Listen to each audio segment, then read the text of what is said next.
Wisconsin Eye's 2014 election coverage is brought to you by the Wisconsin Hospital Association. For over 90 years, a valued voice for Wisconsin hospitals, supporting high-quality, high-value care in communities like yours.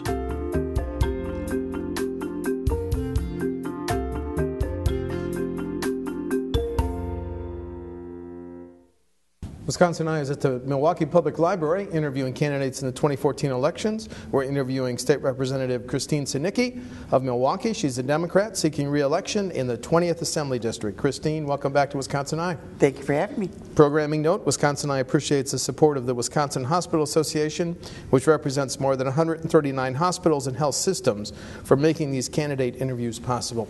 Christine, your campaign Facebook page says when you go to door, they want to talk about the voters, talk about jobs, unemployed, schools, drunk driving, violence, environments. Let's talk about what are the questions regarding public schools, because that's, as you know, going for term number 8 or 9, anyway. 9. It'll be a huge issue in the next state budget, the 2015-2017 budget. So let's talk about your priorities for schools in the next budget.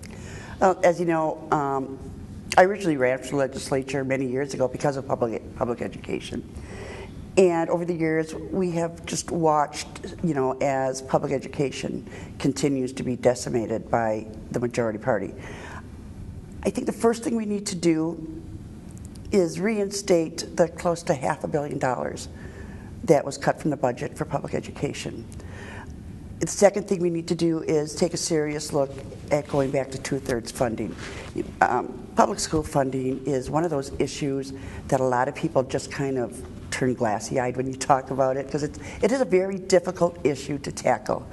And I do think that we need to sit down and have a very honest discussion about how we're going to fund public education. And we need to bring in the state superintendent, get his ideas. We've got many people in the legislature who want to tackle this issue, but it's just how do you do it? The other thing, when you talk about public education, the majority of our kids are always going to be in public schools. And they have continually taken money from the public education system and put it into the voucher system. The voucher system, well, understand.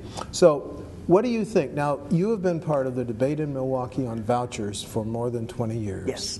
So in the next budget, what is achievable to, because the Assembly Speaker, as you know, wants to take the 1,000 cap off, right, slots out state, but as somebody who represents MPS, what's a reasonable way to go forward on the issue of choice and vouchers? I think the reasonable way to go forward is, and to be honest, I don't support vouchers, I never have, but I think they have become a permanent part of our educational system, and I don't see how we can possibly retreat on it now, but we cannot move forward by lifting the cap, expanding it statewide. I'm not going to support that. There is no way that the state can afford that, number one. Number two, these schools are schools that have no accountability, very, very little accountability. It's taxpayer money going to private schools with no accountability. They can handpick their kids. They can handpick what they want to teach. And until we have full accountability for every one of those schools, I'm not going to support any expansion. Okay, so, but keep it in the city of Milwaukee where it's been a fixture for more than 25 years, right? Right. Okay. Yeah, when it was began 25 years ago, when former Representative Polly Williams first proposed it and got it passed, it was with the mindset that this was to help inner city kids, inner city families who could not afford a private school. I don't think this was ever her plan, okay, to expand it outside of that. Your reaction to Governor Walker's call this summer that Wisconsin withdraw from the Common Core standards, Christine? I had a very drastic reaction to Common Core. I was a member of the special committee to review the Common Core standards. And what I witnessed there was really something I've never seen before. They had people coming from out of state accusing the educators and the educational system of just some of the most bizarre things I've ever seen. Fitting kids with blood pressure cuffs, having them sitting in special chairs that would measure their heartbeat while they take tests. It was nothing but a dog and pony show. Common Core was written, the standards here were written by educators and community members from across the state. And for us to now go back and repeal Common Core is, it's going to, first of all, it's going to cost a lot of money.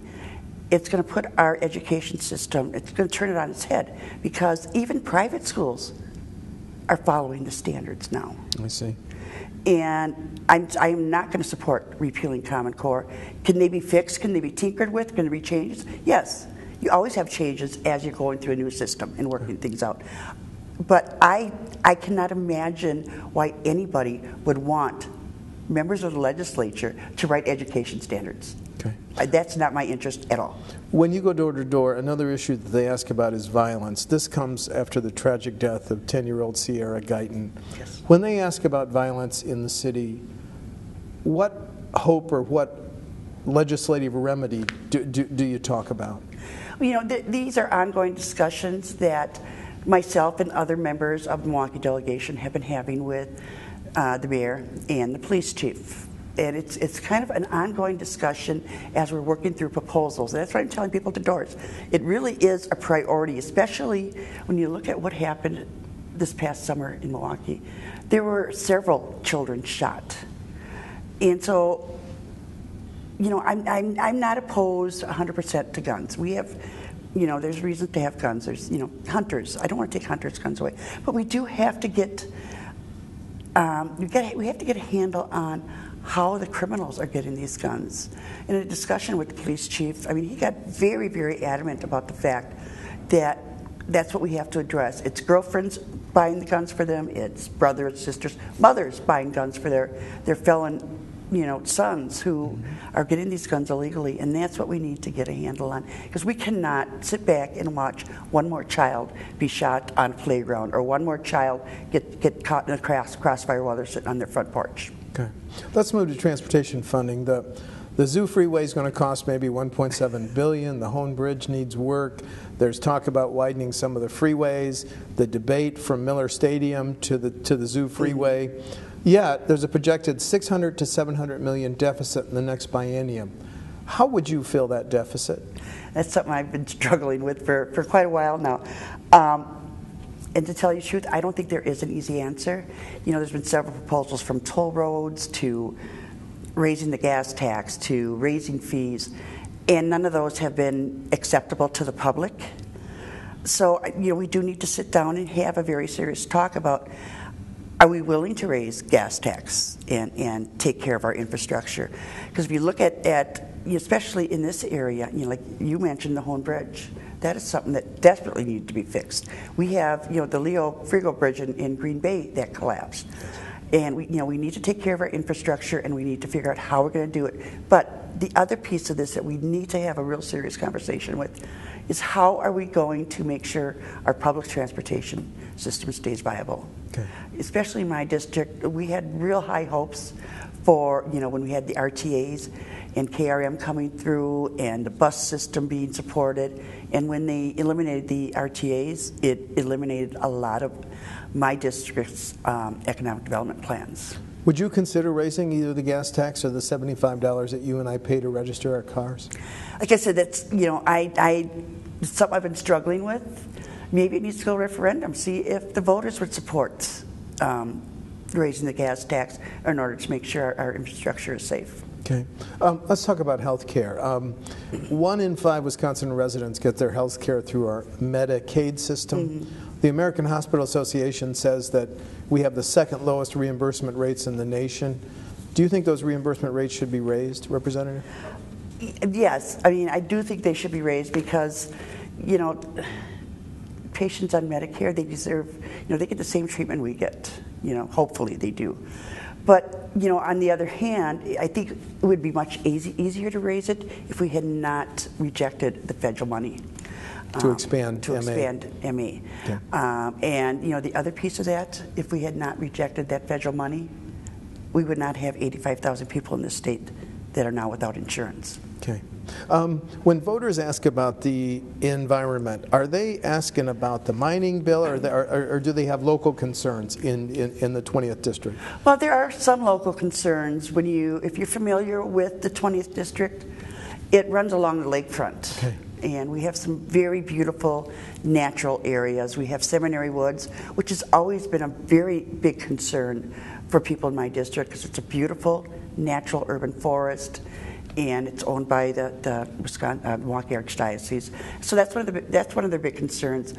Is that going to remain a forest? But again, the other big concern is the mining up north. Given my district, the makeup of it, I have a lot of environmentalists who care very deeply about what is going on in this state. And they're very concerned about the fact that they could very well be decimating one of the most pristine, beautiful areas in the state of Wisconsin. One of the most difficult decisions for the future of Milwaukee is funding for a new arena for the Milwaukee Bucks. Do you think there should be state aid as part of any funding package for a new arena for the Bucks? Absolutely not. Absolutely not. Not without going to referendum. Okay. So many of my constituents can't even afford to go to a Bucks game. And I think if I was to go out there and say, yeah, let's fund a new arena for the Milwaukee Bucks, I think I'd get killed. Really? So under no circumstances? Under no circumstances unless it goes to a referendum. Okay. The bill to legalize medical marijuana will be coming back next session, and now you have the states of Colorado and Washington legalizing their recreational use of marijuana. Mm-hmm. Your positions on those issues? Medical marijuana, I think we should definitely move forward on legalizing immediately. I mean, I don't understand why people are even afraid to talk about that issue. As far as recreational marijuana, I believe it's going to happen, and I don't have objections to it. But I do want to kind of take a look at, the pitfalls and that Washington or Colorado have faced on it. I think we can learn from them before we fully implement legalizing marijuana. There's now debate. You heard about the latest Legislative Fiscal Bureau memo that says potentially the imbalance in the next biennium could be more than $1 billion. The Walker administration says we handled an earlier deficit, we'll handle this one. But if there is a deficit and you're reelected, how should any new deficit be fixed? We're talking here in the general fund. Right. I don't think there is a big if. I think there will be a deficit. I don't think there's any question about it. But the big question is, how much is it going to be? And like you said, how are we going to fix it? We really have very little left to cut. And unfortunately, first place they look to make those cuts is in either education or, our tech colleges or higher education. So, I think before we even discuss how we're going to fix it, we need to wait and talk to the Fiscal Bureau, hear from the Fiscal Bureau, find out how large the deficit's going to be, and then sit down and have a full discussion with, as a legislature and talk about how we move forward. Some of the Democratic candidates that I interview say the wealthy are not paying their fair share in taxes. Do you believe that? Oh, I definitely believe that. That they are not. They are not paying their fair share in taxes. And of course, the other piece of that is corporations that are not paying their fair share in taxes. If we could fix that, and if we could fix, I don't know if you ever looked at the long list of tax exemptions. We should take a look at some of those. And we should also be looking at some of the tax breaks and tax credits that the governor has given away as pretty much campaign payback. Okay. And that's millions and millions and millions of dollars we could be. Are those potential sources if we do have a deficit? I think those are very good potential sources. Cancel some of those recent tax increases? Yes. Yep. As a veteran member of the Assembly, you've heard this issue debated so often. First offense drunken driving, should it be a crime? Yes. I have absolutely no sympathy for anybody who will get into a car after drinking. There's no reason for it. When my kids were growing up and became adults of drinking age, I told them, if you go out and you get drunk, you call me. I don't care if it's 2 o'clock in the morning. Because if you get pulled over for drunk driving, you're on your own. I have no sympathy. And, this has gotten so out of hand in Wisconsin. And, I have supported every single bill to rein in drunk drivers. And it's something that we definitely have to talk about. When you have, at least once a week, there's somebody driving the wrong way on the expressway. Mm-hmm. And it's usually a drunk driver. Mm-hmm. And if someone is willing to get into a car after drinking too much and put potentially other people's lives in danger, that should be a felony. Okay. Then finally, do you want to highlight any differences between you and your opponent on November 4, Representative? I think the political differences are very clear. We are complete opposites on the political spectrum. But the other difference that I think I'd want to point out is, I have been actively involved in my community my entire adult life. My opponent comes out every 2 years and pretends to care about what's going on in the community. When she loses this time, she'll go right back, and we won't see her for another 2 years. Okay, thanks very much. Mm-hmm. Representative Christine Sinicki of Milwaukee is a Democrat seeking re-election in the 20th Assembly District. The election is November 4. Christine, thanks for talking to Wisconsin Eye. Thank you. Thank you.